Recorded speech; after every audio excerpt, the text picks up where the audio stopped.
بسم اللہ الرحمن الرحیم۔ جستجو فقیری کے جملہ ناظرین کرام کو السلام علیکم ورحمۃ اللہ وبرکاتہ۔ آج کی اس ویڈیو میں ہم سلطنت عثمانی یعنی ترکوں کا تاریخی پس منظر پیش کرنے کی سعی کی گئی ہے۔ 7ویں صدی ہجری یعنی 13ویں صدی عیسوی میں عالم اسلام ایک عجیب کشمکش اور انتشار سے دوچار ہوا۔ اگر ایک طرف اس صدی کے آغاز میں شاہان خوارزم کو عروج حاصل ہوا اور انہوں نے اس وقت کی مسلم دنیا کے بڑے حصے پہ حکومت قائم کر لینی چاہیے، تو دوسری طرف اس صدی کے وسط میں منگولیا سے اٹھنے والی چنگیز خان کے طوفان بلاخیز نے نہ صرف یہ کہ شاہان خوارزم کی عزت و خاک میں ملا دی، بلکہ ممالک اسلامیہ کے دل بغداد کو اس طرح طاقت و تاراج کیا کہ اس کی اینٹ سے اینٹ بجا دی۔ لیکن جیسا کہ ذکر ہوا، چنگیز خان کا حملہ ایک طوفان تھا جو آیا اور اپنے پیچھے تباہی و بربادی کے آثار چھوڑتا ہوا گزر گیا۔ اس میں شک نہیں کہ چنگیز خان کے حملے کے وقت مسلم دنیا کا افتراق و انتشار اپنے شباب پر تھا، لیکن اس میں بھی کوئی شک نہیں کہ تباہی و بربادی کے اس چنگیز خانی کھنڈر سے مسلم دنیا میں آل عثمان کی وہ مستحکم اور پائیدار حکومت قائم ہوئی جو وسعت میں شاید بعض دوسری مسلم حکومتوں سے کم رہی ہو، لیکن پائیداری اور استحکام میں اپنا ثانی نہیں رکھتی۔ چنگیز خان کے حملے نے مسلم دنیا کے مختلف علاقوں، خاص طور پر ترکستان کے علاقے کو بری طرح تباہ و برباد کیا۔ سلطنت خوارزم کی تباہی و بربادی کے بعد بہت سارے ترک قبائل وطن چھوڑ کر نقل مکانی پر مجبور ہوئے۔ ان میں سے زیادہ تر جنوب کی طرف بھاگے، کچھ نے ایران اور شام میں پہنچ کر قسمت آزمائی کی اور وہاں 7ویں اور 8ویں صدی ہجری کے دوران کسی قدر اقتدار حاصل کیا۔ کچھ اور تھے جو مزید جنوب کی طرف بڑھے اور مصر کے مملوک سلاطین سے جو خود بھی نسلاً ترک تھے مارکا آرا ہوئے، لیکن انہیں وہاں کامیابی نہیں ملی، مجبوراً واپس لوٹے اور ایشیائے کوچک میں سلاجقہ کی حکومت کے زیر سایہ پناہ لی۔ کہا جاتا ہے کہ انہی قبائل میں جو چنگیز خان کے حملے کے بعد اپنا وطن چھوڑ کر بھاگے تھے اور اب ادھر ادھر مارے پھر رہے تھے۔ عثمانیوں کے مورث سے اعلیٰ ارطغرل کا قبیلہ بھی تھا۔ یہ قبیلہ وہ ترکوں کی ایک شاخ تھا اور ارطغرل کا باپ سلیمان شاہ قبیلے کا سردار تھا۔ شام کی طرف جاتے ہوئے جب یہ قبیلہ دریائے فرات کو پار کر رہا تھا کہ اس کا سردار سلیمان شاہ دریا میں ڈوب کر ہلاک ہو گیا۔ قبیلہ منتشر ہو گیا، بہت تھوڑے لوگ بچے اور وہ ارطغرل اور اس کے بھائی دوندار کی قیادت میں ایشیائی کوچک کی طرف روانہ ہو۔ ارطغرل اور اس کے قبیلے کی منزل مقصود ایشیائی کوچک میں سلطان علاء الدین سلجوقی کا دارالحکومت کونیا کا شہر تھا۔ ابھی یہ قبیلہ کونیا کے راستے میں ہی تھا کہ ایک عجیب و غریب واقعہ پیش آیا جس نے نہ صرف اس قبیلے کی تقدیر بدل دی بلکہ آنے والی صدیوں میں آل عثمان کی عظیم سلطنت کے قیام کے لیے بنیاد کے پتھر کا کام کیا۔ واقعہ یہ ہے کہ جب یہ لوگ ایشیائے کوچک میں انگورا کے قریب سے گزر رہے تھے، انہوں نے دیکھا کہ دو فوجیں آپس میں لڑ رہی ہیں۔ واضح رہے کہ اس وقت بھی مختلف تاتاری فوجیں مسلم علاقوں پر حملے اور لوٹ مار کیا کرتی تھی۔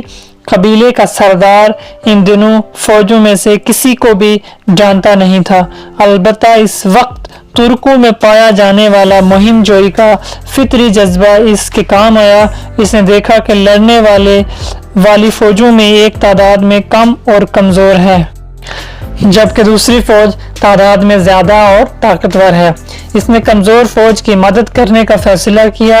اس کے ساتھ سواروں کا جو مختصر دستہ تھا اس کی تعداد 500 سے بھی کم تھی، اور طغرل نے اپنے سواروں کو ساتھ لے کر کمزور فریق کی طرف سے طاقتور فوج پر حملہ کیا۔ اس کا یہ حملہ اتنا شدید تھا اور اس کے سوار سپاہی اس جنگ میں اتنی جاں بازی سے لڑے کہ جنگ کا پانسا ہی پلٹ گیا۔ دشمن کو نہ صرف شکست ہوئی بلکہ وہ میدان چھوڑ کر بھاگ کھڑا ہوا۔ جنگ کے خاتمے اور فتح حاصل ہو جانے کے بعد ارطغرل کو یہ معلوم ہوا کہ جس فوج کی اس نے بر وقت پہنچ کر مدد کی تھی وہ ایشیائی کوچک کے سلجوقی حکمراں علاء الدین سلجوقی کی فوج تھی، اور طاقتور فوج جو اس کی فوج کو گھیرے ہوئے تھی حملہ آور تاتاریوں کی فوج تھی۔ ارطغرل اور اس کے قبیلے کا سوار دستہ اس وقت سلطان علاء الدین سلجوقی کے لیے فتح و نصرت کا فرشتہ بن کر نازل ہوا تھا۔ چنانچہ سلطان علاء الدین نے اس کارنامے اور مدد کے صلے میں ارطغرل غازی کو ایک جاگیر عطا کی۔ یہ جاگیر سعود کا زرخیز علاقہ تھا جو دریائے سقاریہ کے بائیں جانب بازنطینی حکومت کی سرحد کے قریب واقع تھا۔ جاگیر کے ساتھ ہی سعود کا شہر یا قصبہ بھی سلطان علاء الدین نے ارطغرل کے حوالے کر دیا۔ سعود کا علاقہ جاگیر میں دینے کا مقصد جہاں ایک طرف یہ تھا کہ ارطغرل کی مدد کا اعتراف کیا جائے، وہیں دوسری طرف سلطان علاء الدین سلجوقی کے دل میں یہ خیال بھی رہا ہوگا کہ اس طرح ارطغرل جیسا بہادر سردار بازنطینی قلعہ داروں کی پیش دستیوں سے بھی اس کی سرحدوں کو محفوظ رکھے گا۔ ارطغرل اور اس کے قبیلے کے افراد جو اس کے ساتھ آئے تھے انہوں نے اس علاقہ میں بود و باش اختیار کر لی۔ ارطغرل جو اپنی جاگیر کا سپاہدار بھی تھا، اس نے اپنی جاگیر کا انتظام و انصرام بہت اچھے طریقے سے کیا۔ چونکہ اس کی جاگیر بازنطینی سرحد پہ واقع تھی اس لیے اکثر بازنطینی قلعہ داروں سے لڑائیاں بھی ہوتی رہتی تھیں۔ ارطغرل نے تھوڑے ہی دنوں میں ان پر اپنی بہادری اور شجاعت کا سکہ بٹھا دیا۔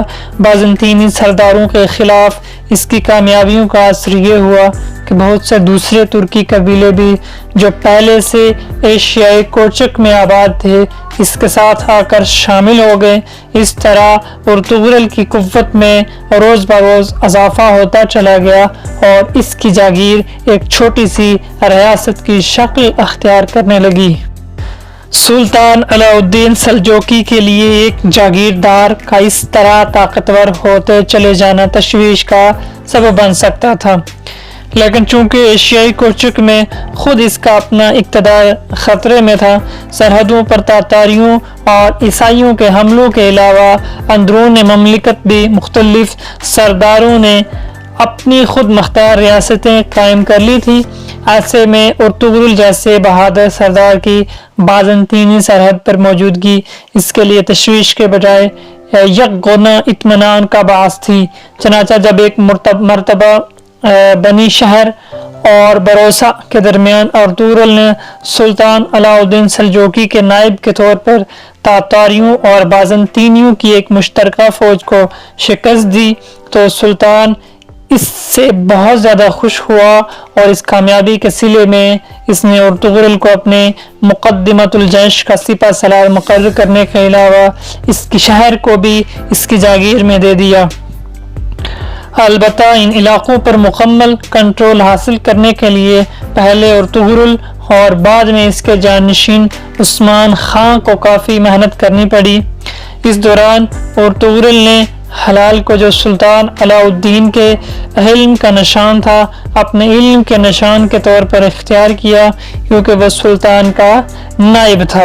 البتہ ہلال کا یہی نشان آگے چل کر عثمانی ترکوں کی عظمت کا قومی نشان بھی بن گیا۔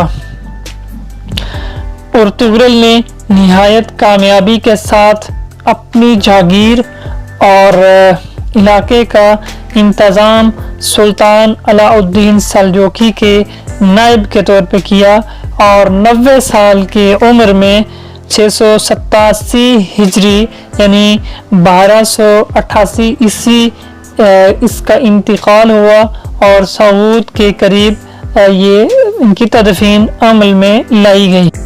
سردار ارطغرل کی کو جو چھوٹی سی جاگیر بازنطینی سلطنت کی سرحد پر ملی تھی، اس کے جانشینوں نے اس چھوٹی سی جاگیر کو اپنے تدبر، حسن انتظام اور بے مثال شجاعت و بہادری سے ایک وسیع و عریض سلطنت میں بدل دیا، جو اپنے پہلے حکمراں عثمان خان کے نام پر عثمانی سلطنت کہلاتی ہے، اور جس کا ستارہ 300 برس تک مسلسل عروج پہ رہا، اور جس نے اپنے عہد زوال میں بھی بار بار ایسے کارنامے انجام دیے کہ زوال کی رفتار تھم سی گئی، اور اس کو ختم ہونے میں بھی تقریباً 300 برس کا عرصہ لگ گیا۔